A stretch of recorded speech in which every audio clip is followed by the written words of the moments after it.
Gentlewoman is recognized. Thank you, Mr. Speaker. I thank the gentleman for yielding. I rise to oppose a Republican budget resolution that utterly betrays middle-class Americans and threatens to explode the deficit. This deceitful budget would gut Medicaid, schools, and affordable housing. Also, Republican billionaire donors can get more tax breaks. Instead of cutting costs for families, it undermines veterans' benefits and forces millions more families to live paycheck to paycheck. Instead of lowering prices at the pharmacy or the supermarket, this budget will bleed Americans dry. Billionaires get a windfall and taxpayers get stuck with the bill. This budget would swipe food from seniors and children, and in my district, ACA healthcare premiums would leap by almost $500.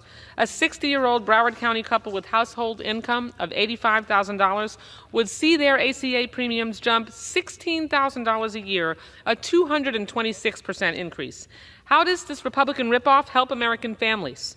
Long story short, it won't. I urge my colleagues to reject this billionaire buyout budget that would crush working families, make Americans less safe and secure, blow out the debt, and devastate life-saving resources that families need. Thank you. I yield back the balance of my time. The opportunity, and I'd be happy to take questions.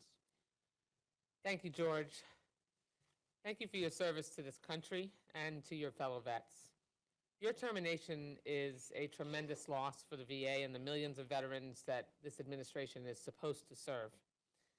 In addition to serving as a co-chair of the Steering and Policy Committee, I'm the ranking member of the Appropriations Subcommittee that funds the entire VA. It is very clear from that vantage point that Donald Trump isn't trying to help veterans, he's undermining them. Full stop. So far, this administration has jeopardized the implementation of many VA programs by instilling chaos and uncertainty in how the VA is managed.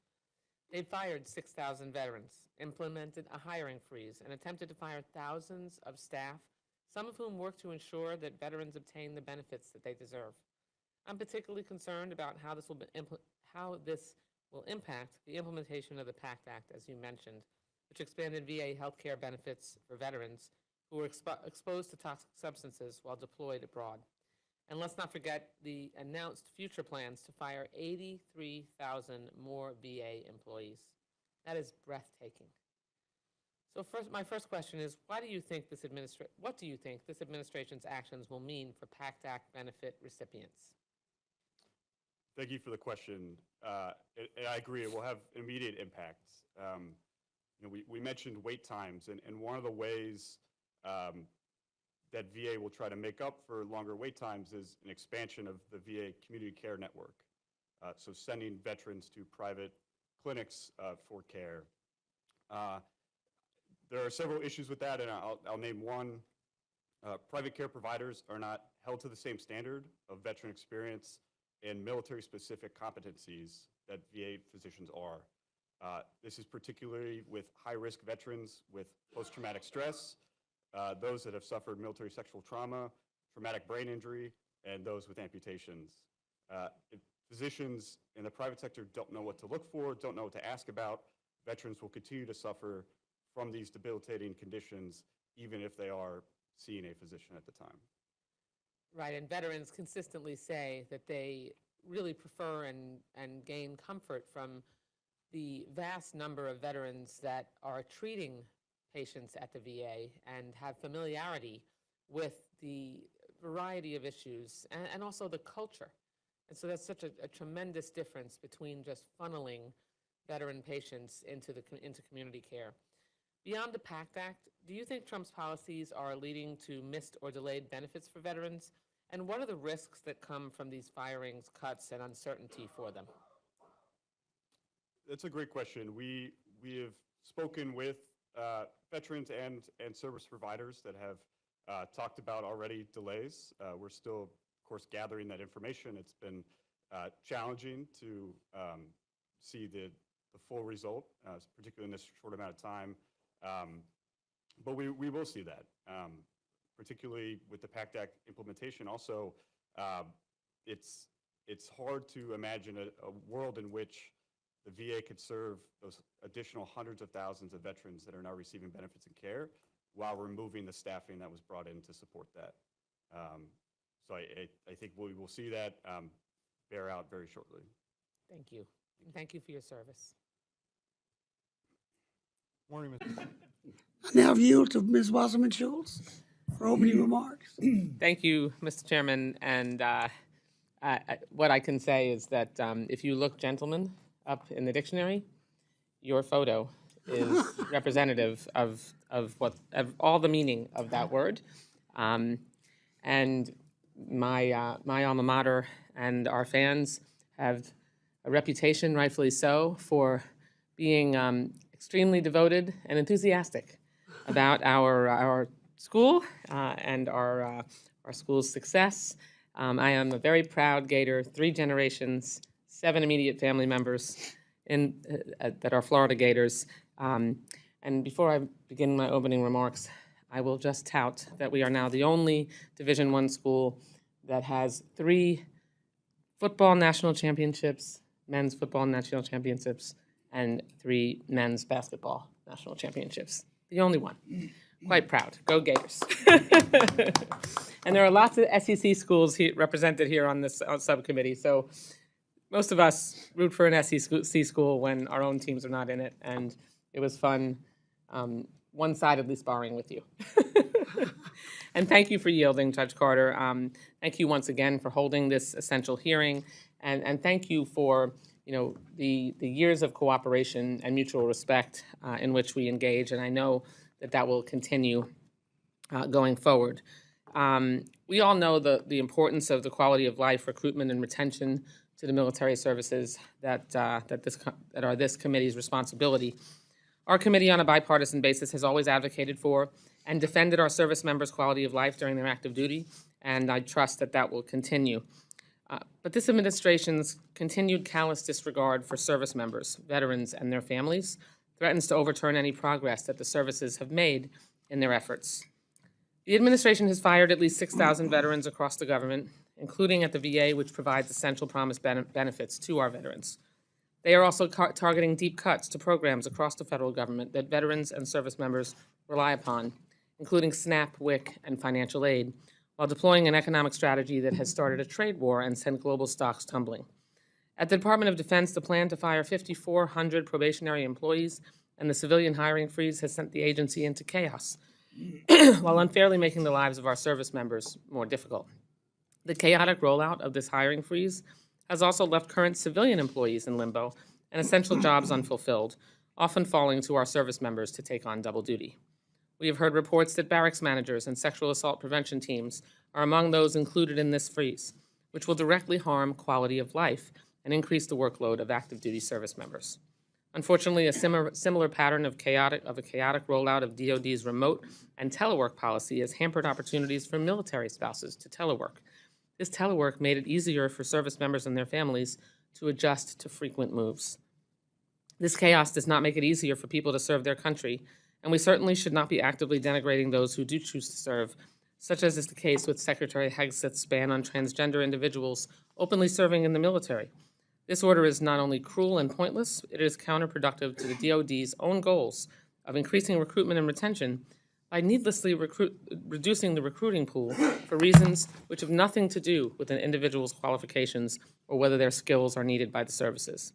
Another example of this administration's misplaced priorities is its push to erase history when DoD should focus its energy on real issues like holding privatized housing companies accountable for lead paint in family housing, or addressing the deficit of housing for unaccompanied service members, not on purging websites honoring the Air Force's first female fighter pilot, who was a constituent, by the way, or World War II women's Air Force service pilots.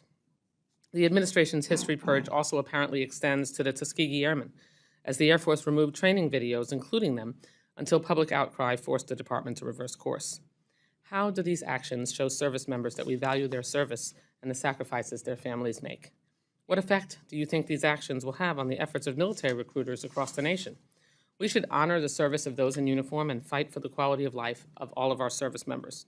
To truly improve the quality of life of those service members, we must address the continued deficiencies in barracks and privatized family housing. We must address sexual assault in the military.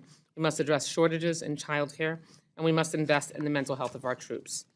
These actions are essential so that service members can focus on their important jobs instead of worrying about who will watch their children, whether they will get sick from the mold in their homes, or whether they are safe in their workplace.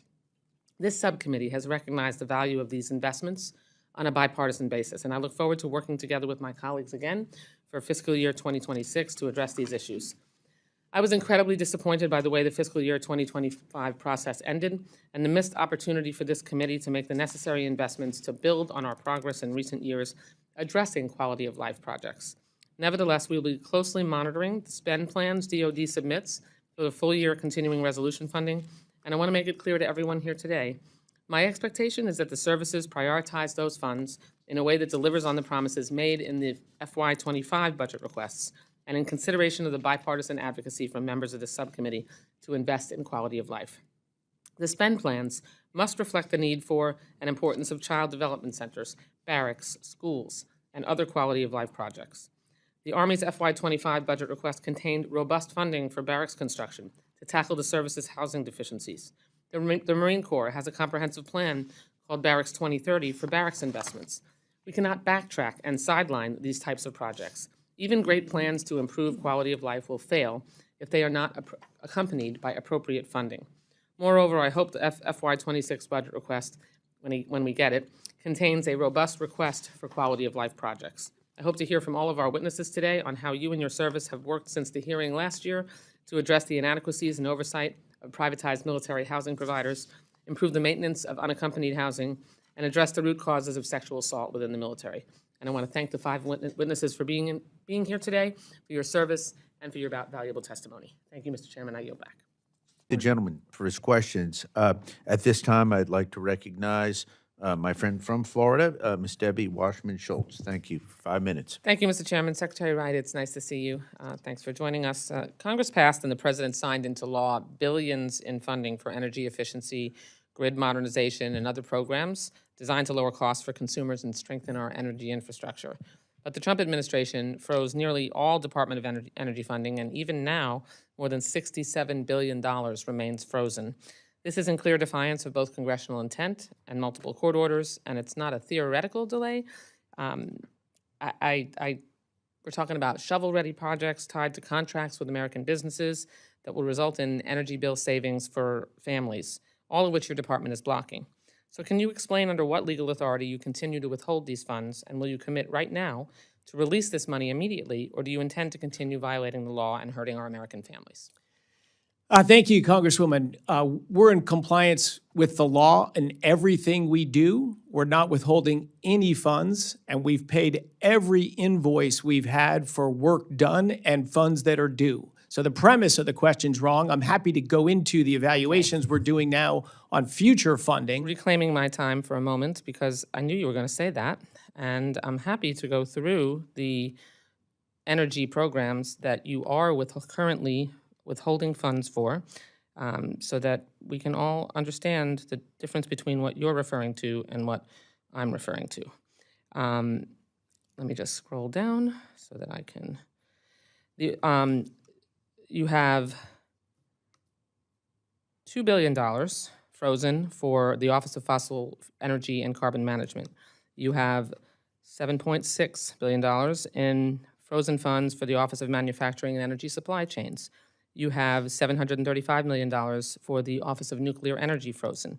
You have $14 billion for the Office of State and Community Energy Programs frozen. You have $11.3 billion for the Grid Deployment Office frozen. You have, should I go on? I mean, all of these programs. You must define what frozen is, because there's no Meaning money the- being withheld, so what does frozen mean? Meaning the funds are being withheld, not released to the recipients for contracts that have been leaded and that are being targeted for cancellation.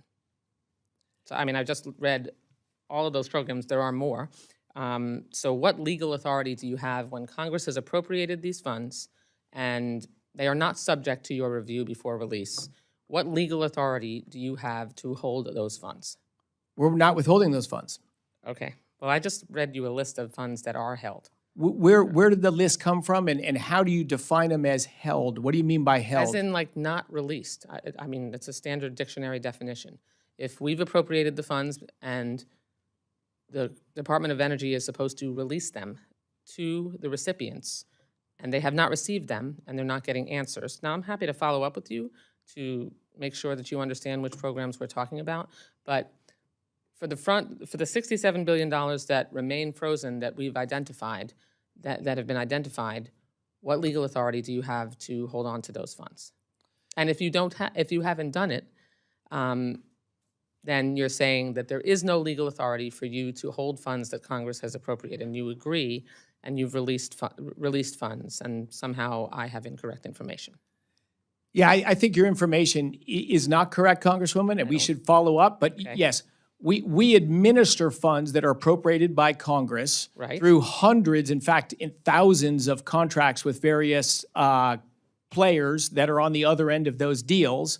And we have ongoing work with lots of companies where we are paying bills as they become due, and we are engaging with all of those folks on the next then- milestones for their payments. Okay, so then you understand that if Congress has appropriated funds and in addition, a court has ordered you to release those funds, that you're supposed to do that. So when I follow up with you and show you funds that are still frozen, then we can expect to see those funds released once we point those out to you?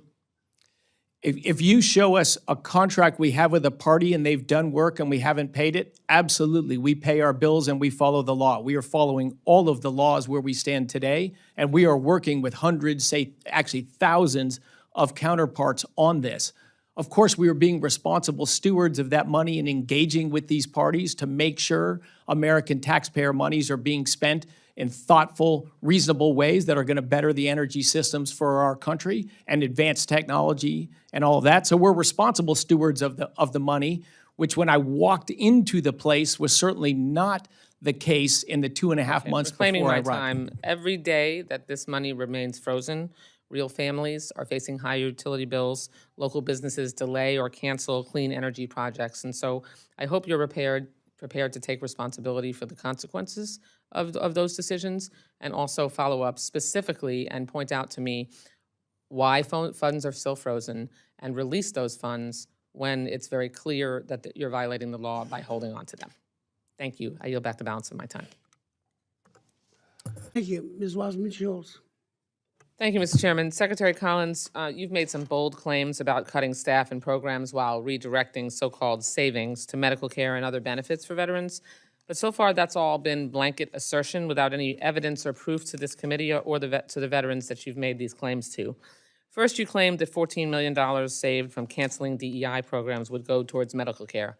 But our committee has not seen any evidence of this. The committee did not receive a reprogramming request on this, and our follow-up questions remain unanswered. Second, you claimed that $1.8 billion saved from canceled contracts would go towards medical care. Again, no proof, no data, no evidence. No reprogramming requests on this either, and once more, our follow-up questions went unanswered. Third, you claimed $98 million saved from firing the first round of probationary employees and redirecting those funds to support healthcare benefits. And once again, no evidence, no reprogramming request, or even notification of it, and our follow-up questions remain unanswered. And fourth, you claimed as one of your accomplishments in the first 99 days that you and I, quote, redirected hundreds of millions of dollars from non-mission critical efforts to healthcare benefits and services that directly support VA beneficiaries. Again, this is yet another claim made without any real evidence, notification, reprogramming request, or even answers to the many questions our committee has asked. My question to you directly is, have any of the funds I've referenced been moved to new accounts? In taking, I've tried to keep up with your 4 questions. I'll start at the end. The reprogramming, especially of contracts that was announced and was sent to Congress on April 24th, was regarding the intent to transfer funds generated from our reform efforts. It was $343 million that went to support VA community care and to ensure veterans have health care choices promised under the Bipartisan Mission Act of 2018. That was sent, like I said, and notification was made on April 24th going forward. If we can just address one at a time. Go So ahead. you're required to send us a reprogramming request, not a notification. You are required to seek our approval. You were a member of Congress, you're aware of that, and you have not done that.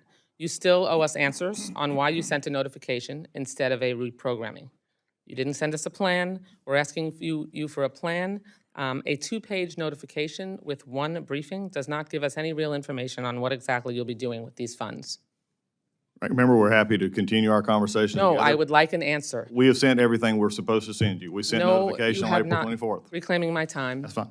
You are required to send us a reprogramming. I will cite the sections of our Appropriations Act to ensure that you can be clear on that. I encourage you to look at sections 227, 229, 230, and 231, which provide very clear guidelines for when and how you need to involve this committee when you decide to move funding around. We have several provisions, all included there in our Annual Appropriations Act, that details our transfer and reprogramming requirements. It's the law. So what I want to know today is, can I get your commitment that you will work with this committee to request approval through reprogramming requests? If you've moved these funds, and are you confirming today that you've moved those funds? We have moved that, as we sent to you on April, that we have done that. We gave the notice and following OMB guidance, and also qualifying as we go forward. That is our commitment, and that is what we're required to do No, under you the are law. not. INSV CHATA says that we're following that, which is most administrations have sorry, followed. you're following The CHATA is said we will give you our approval. We will show you, we do not have to come through. We're giving you notice of what we're reprogramming. Reclaiming my time, you do I have mean, to we're come for disagreeing our- here. There's not a lot of, Okay, this is not a reprogramming So, issue. so it is a reprogramming request. When It is, you- and we gave you notice. You can't, okay. The law that we The passed. law is CHATA, which we do not have Reclaiming my to, this is not there. Reclaiming my time, Mr. Secretary. The law under the Appropriations Act in sections 227, 229, 230, and 231 give you very clear guidelines. The law requires you to ask Congress's approval through a reprogramming request. This shouldn't be a difficult thing to get you to agree to. I'm just asking you to follow the law. So I'll ask you again, will you follow the law that is written out clearly in the Appropriations Act? I'm reminding the ranking member of the law as well under CHATA and following OMB guidance that No, we no. have given you When what we you have pass it, requested. reclaiming my time, Okay. we're going. We're just, to- we're at impasse here. I mean, we'll be happy to work with you. This isn't, I just want to You're make not. clear that the committee understands that the way this secretary and this administration has interacted with Congress on moving hundreds of millions of dollars from one account to the next is unprecedented. They are required under appropriations law to request through a reprogramming to move those funds. I have not, in all the time that I have been on this committee, and in every year I've been on this committee, I've been in a leadership role, experienced a secretary who has not submitted reprogramming requests and just seems to think that all they have to do is let us know. That is ridiculous, and we will continue, we'll pursue this vigorously, Mr. Secretary. And yield back I the agree balance. with the lady. Yeah. We expect that is the way. We'll continue to give you what we give to following our guidance. The chairman and I We are wanted in it done agreement. the way it said, she has just said. It's been done that way. I've been on this committee for 20 years. It's been done that way 20 years. We're not gonna change it now. Thank you, Mr. Chairman. Thank you, Mr. Chairman. I yield back. Missouri Reserves, the gentlewoman from Florida is recognized. Thank you, Mr. Chair. I yield myself such time as I may consume. Gentlewoman's recognized. Thank you. And I unfortunately could not possibly disagree with my friend, Mr. Alford from Missouri, more on the description of this bill, which is why I rise in strong opposition to H.R. 3944, the fiscal year 2026 Military Construction, Veterans Affairs, and Related Agencies Bill. While I unfortunately cannot support the bill on the floor today, I will say, in Chairman Carter's absence, that I am thankful and appreciative of the work that we've been able to accomplish together over the years on this subcommittee. I know he and I both prioritize quality of life for our service members and their families and caring for our veterans. Unfortunately, this bill hurdles us towards VA privatization, a top Project 2025 priority that undercuts what veterans consistently ask us for here in Congress. They want high-quality medical care at VA, not privatized care that takes longer to receive. By transferring record funding from VA medical services to community care, which is a 67% increase of $14 billion, this bill pushes veterans into private care, even though veteran polls and studies show that when given the option, veterans prefer to receive their medical care at the VA. In 2024, veteran trust in VA healthcare rose to a record 92%, and we should build on this success, not kick veterans to an already crowded private market. Now, I understand that there is a need for community care, especially for veterans in rural areas, and specialty care when necessary, and when appointments at the VA are scarce. However, countless studies show that when veterans seek care at private hospitals and clinics, they wait longer to see providers and they get worse care. They know VA medical professionals choose this work due to their mission to care for our veterans, and that's something the private sector simply cannot replicate. We should invest more in VA provider recruitment and retention incentives, increase benefits counselors and adjudicators, not ignore veterans' wishes and speed recklessly into privatization. On the military construction side, this bill underfunds military construction by $904 million compared to the President's budget request, and fails to fund some specific needs like installation resilience and NATO infrastructure commitments. As Russia continues to wage an illegal war in Ukraine and threaten Europe, we should be sending a clear sign that we stand with our NATO allies, allies who stood by us for decades. And we are talking about infrastructure for our troops that are over there, as well as our allies' troops. We all know that global warming temperatures are having a devastating impact on our military installations, including sea level rise, recurrent flooding, hurricanes, and extreme weather, as well as extreme heat and drought. Yet this bill includes zero dedicated funding to mitigate this extreme weather damage to our installations and force readiness. We've seen time and again what devastating extreme weather can do to installations. In 2018, Hurricane Michael mauled Tyndall Air Force Base in Florida, my home state, and cost the Air Force $4.9 billion to rebuild. And when Typhoon Marwar ran through Guam and devastated the island, this Congress provided almost $1.8 billion to begin recovering from the damage. Unfortunately, we know that future need from Typhoon Marwar will cost many billions more. Finally, this bill includes a plethora of harmful poison pill riders. It once again prohibits the VA from implementing its interim final rule to protect a woman's right to an abortion and counseling. The message sent on that is clear. Republicans want to further limit women's access to health care. Never mind if an abortion is in the best medical interest of the veteran between her and her doctor. Disturbingly, Republicans think you should only have access to abortion if you're dying. So this bill has the government making personal medical decisions for veterans, not their doctor or the veteran themselves. It's a cruel and ironic way to treat those who fight for our freedoms by taking them away. This bill also undermines VA's ability to keep at-risk veterans safe by preventing VA from reporting a beneficiary to the National Instant Criminal Background Check System. This rider prohibits VA from following federal law to keep guns out of the hands of people who federal law says should not have them because they are a danger to themselves or others. My subcommittee receives notifications every time there's a suicide on VA property. Over the last year, Mr. Chairman, we received suicide notices from Asheville, Los Angeles, McAllen, Minneapolis, Las Vegas, South Texas, Puget Sound, and many, many more. Every single veteran committed suicide with a firearm. Every single one. With all of these serious concerns, I cannot in good conscience support this bill. I urge my colleagues to oppose it, and I reserve the balance of my time. Thank you, Mr. Speaker.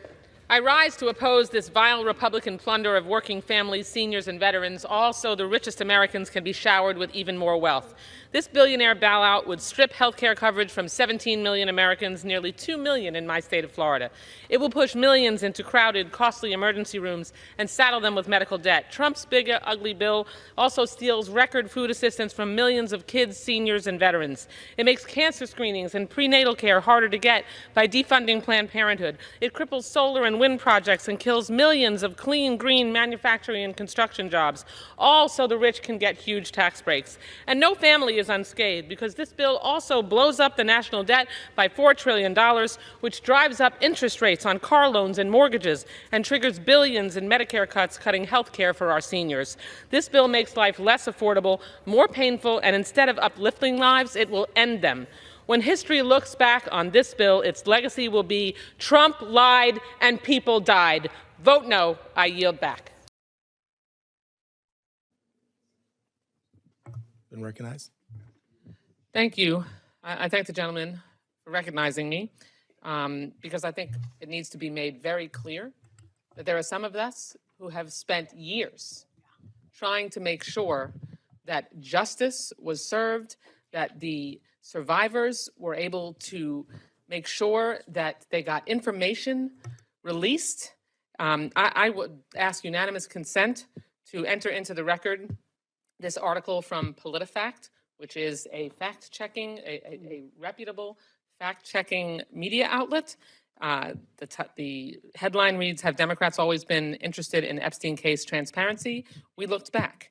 Well, I will scroll down to the relevant section that says, Democrats began to seek records about Epstein after the Miami Herald's late 2018 investigation into the case. And that is the point at which the Miami Herald did a massive Pulitzer Prize winning expose where most of the facts that we know today came out, including the sweetheart deal that the U.S. Attorney in Miami, Alex Acosta, negotiated that let this sex trafficker who raped teenagers get off with a slap on the effing wrist. They cut a deal with him to plead to state misdemeanors. State misdemeanors. They let him leave the jail cell after spending the night in the evenings and go to his cushy office to work on work release every day. Meanwhile, we just heard from the young women who experienced and were his victims and the victims of his accomplices that some of them, even once he was in jail, where he ended up committing suicide, were still being victimized by him. At one point, one woman described that she was in a jail cell with him, and he was still abusing these girls and these women.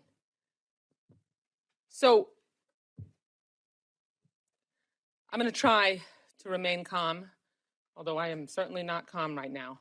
No one should dare suggest that there weren't Democrats actively and consistently fully engaged. This article mentions Lois Frankel, myself, and others who never stopped trying to get these survivors justice. And we owe them that justice right now. These files should be released because the accomplices, by the way, much of the deal that was cut, the sweetheart deal that got him the slap on the wrist, much of that deal also shielded his accomplices. This is and has always been and continues to be a massive cover-up that Donald Trump and his cronies never want to see the light of day. Don't play into it. There are Republican members that I know believe that these survivors deserve the justice and their day in court that they never got because Alex Acosta and a whole bunch of other people who were part of the crony rich guy situation that existed in South Florida protected a whole lot of rich people who were allowed to rape and sexually abuse and traffic teenage girls. It's an outrage. And yes, I'll close by adding that, and what did Donald Trump do? He rewarded the former U.S. attorney that led the deal cutting on this with a cabinet position, made him the Secretary of Labor. This is revolting. Spare me the accusations or the suggestions that Democrats haven't stayed fully engaged in this. We have. There's documentation. I filed legislation that I would urge, find me a Republican colleague who will join me in the Courtney Wild Crime Victims Reinstatement Act to make sure that we can ensure that this never happens again, that a sweetheart deal can never be cut like this again, that no one ever gets off like Jeffrey Epstein and his accomplices did with the slap on the wrist.